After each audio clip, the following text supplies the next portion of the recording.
The first time Rowan Hale stood under the crooked cast-iron lamp at the corner of Gambit and Morrow, the street looked like a held breath. Row houses leaned toward one another as if sharing confidences. Bay windows stared blank-eyed, curtains tied back like pale hands. It was late October, and the fog had the neat, surgical patience of something that had waited a long time to be useful. Rowan had read reports, seen photographs, watched lawyers and showmen and city officials say the right things into the right cameras, but nothing in paperwork prepared him for the smell. Old coal, wet leather, something like the ash of incense burnt backwards. The first body had been found behind an overturned tricycle beneath the sycamores, the second beneath a boarded stairwell, the third in a garden where summery roses had been strangled by frost. Each scene had its minor difference: a child's chalk outline on a wall, a single red ribbon tied to a gutter, a chess piece, always a pawn, left where curious fingers would find it. They called it the Gambit killings by the time Rowan arrived, as if naming the pattern could trap the thing behind it. He had a file then. Neat tabs, typed witness statements, a precinct recommended theory about a local with an axe to grind. But walking Gambit at night, he felt like a trespasser in someone else's memory. He told himself he was only there to do a job. I am a little tired of the language of ghosts, he thought. But if the neighborhood speaks in hauntings, I will listen. His breath condensed and disappeared. The street breathed back. Gambit Street had a history that read like a ledger of small cruelties. Once, decades earlier, a man named Elias Crane had been accused of unspeakable things and lynched in the rain on that very pavement. His family left town, and the house with the curved porch had sagged into silence. Then, in the war years and the gas-lit 30s, another string of unexplained deaths had put the street into local legends.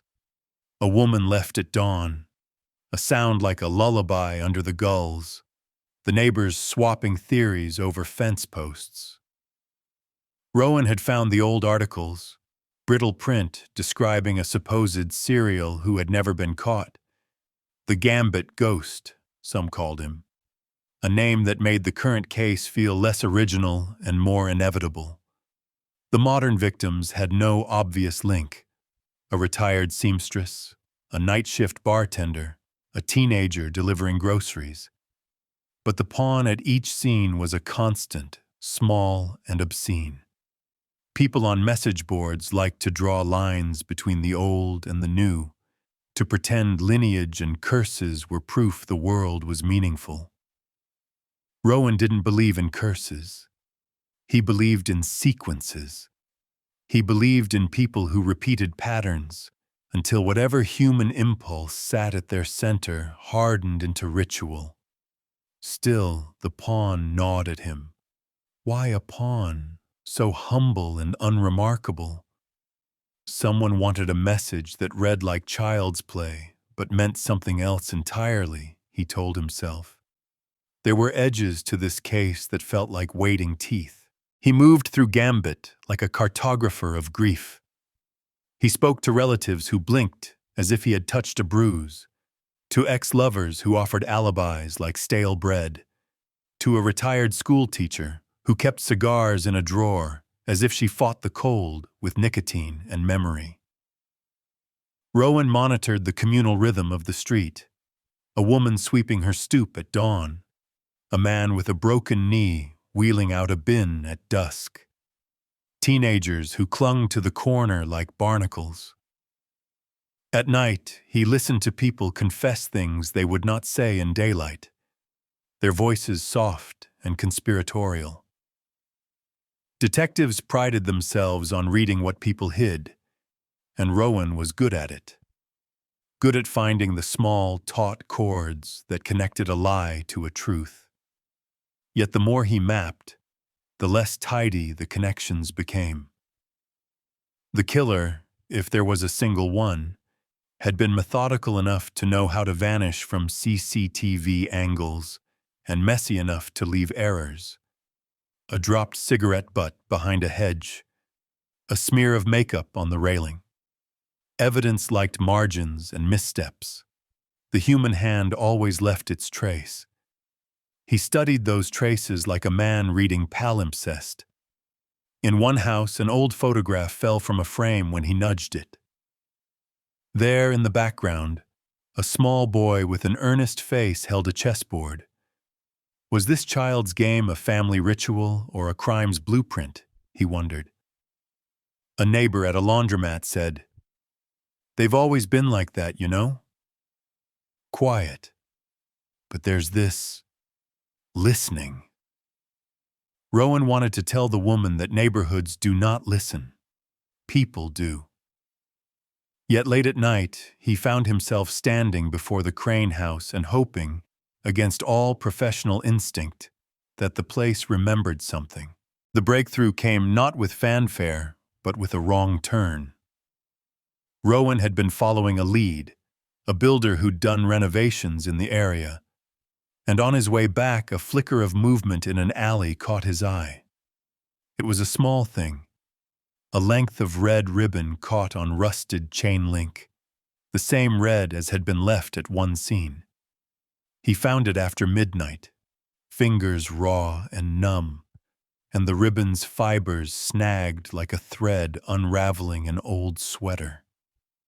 This one had been cut inexpertly, notched with a pair of scissors that had dulled over time. The cut mark told him about haste and hands not used to violence but willing to perform it. The ribbon led him to a cellar window where someone had discarded a child's chessboard that still smelled faintly of lemon oil. On the underside of one piece, a pawn, there had been an inscription so tiny that Rowan had to squint. 2 initials and a date. EC 1934. He sat back on his heels and stared at the letters, feeling a chill not entirely from the fog. Elias Crane's initials. The old ledger of cruelty and the present grid of bodies conspired to suggest ancestry. He could have run the history at the archives. He could have draped caution and patience over the moment. Instead, he felt something like a compass needle snap toward a confession. If there's family, there's grudge. If there's grudge, there is someone remembering to repeat it. The ribbon was a link, maybe the first honest one. He took photographs, bagged the pawn, and for the first time allowed the possibility that Gambit Street's hauntings were less supernatural than inherited. Discovery etched new lines on the map. Rowan traced Crane's descendants and relations, digging through obituaries and property records, calling in favors from colleagues who owed him favors in liquor and loose poker hands. He found a granddaughter, a woman with the same stubborn cheekbones as in an archival photograph, who had left town but returned secretly last year after her husband's funeral. Her name came up in casual neighborhood gossip. She had been seen arguing with a neighbor once about lawn gnomes. A second name arose, a former youth worker who had been let go decades ago under a cloud of accusations, an ill-tempered man who now did odd jobs around Gambit at odd hours. The pattern was there if you squinted. Proximity, resentment, familial ties to a past that had not been exorcised. Rowan's colleagues wanted solid proof, bank records, DNA, an arrestable offense. He wanted to catch the rhythm of obsession. He started to imagine the killer as a kind of archivist, cutting threads and leaving pawns like page markers in a terrible book. At 3 in the morning, he sat in his car outside the Crane house watching a silhouette move across the porch. And for a heartbeat, he believed he had arrived.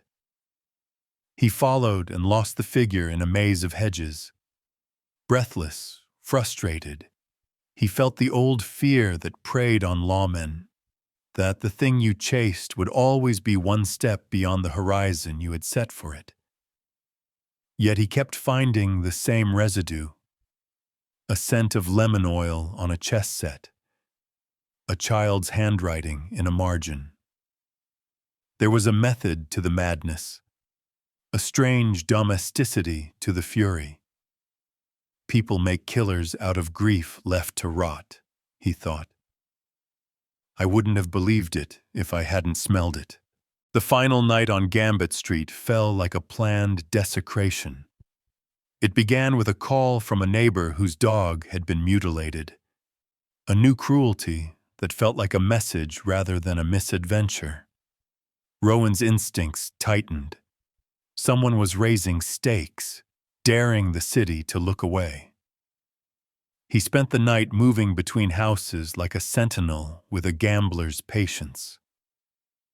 Around 3 a.m., headlights cut the fog, and a delivery van idled by the Crane house. 2 figures climbed down and moved toward the back garden as if they knew its secret roots. Rowan watched the garden gate from the shadows, a camera ready in his hands. He followed silently, breath controlled, memory full of pawn-stained photographs and scrawled initials. When the men reached the garden, they didn't speak.